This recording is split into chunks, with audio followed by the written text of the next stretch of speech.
Hello and welcome back to the House of Piano. I am Isaac. Today we're looking at the Chopin Prelude number 1, the very first prelude in the book. This is a cool piece. This piece is a little harder than it seems. Before we get into the music, I want to talk about the music. So this is Schirmer, and this is kind of cool. These books are probably from I think they were printed in like 1935, maybe 1936. They were my grandmother's books, and I never knew my grandmother. She died before I was born, but I have some of her music. And this is Chopin Prelude, Chopin Etude, and it's kind of cool because I get to I can get a little insight into kind of what she was thinking without ever having met her through the music books. For instance, in the table of contents,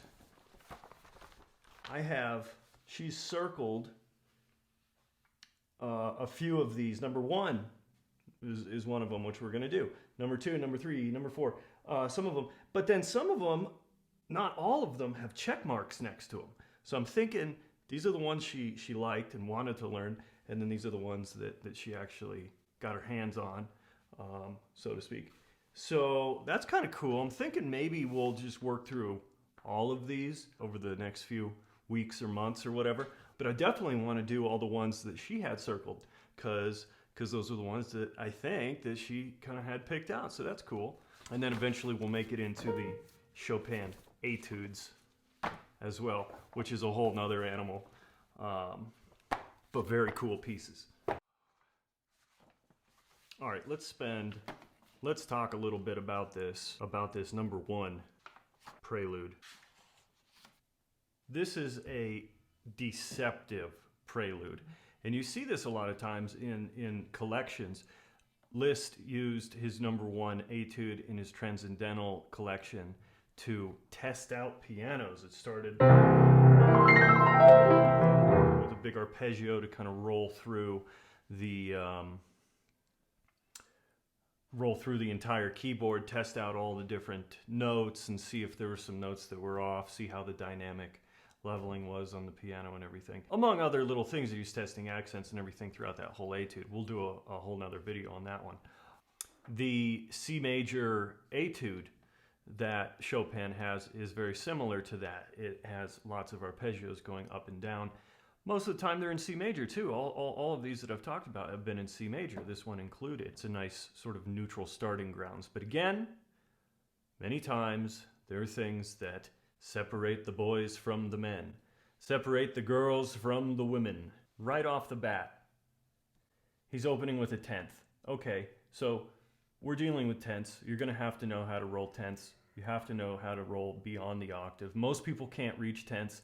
I can reach a 10th. I can play a 10th. Most people can't. How about the next measure? He's rolling 2 octaves now, across, shy of 1 note here. Rolling across this is incredibly difficult to hit right when you're starting the piece out. So easy to hit this note wrong. As we move forward, we have quite a few different layers of voices. We have our bass, obviously, our mid layer, and then we have these upper voices that we have to voice out. Really beautiful harmonies in here, really juicy progressions. That's the best way I can describe them. And then we get a classic build up. We have, of course, stretto. He loves the stretto. And crest on over, double forte. This is what a moment. And then you get to take it easy for the rest of the piece there to your double P. Yeah, I think we're going to work through all of these for a long time here, maybe 1 a week or something, 2 a week. We'll see.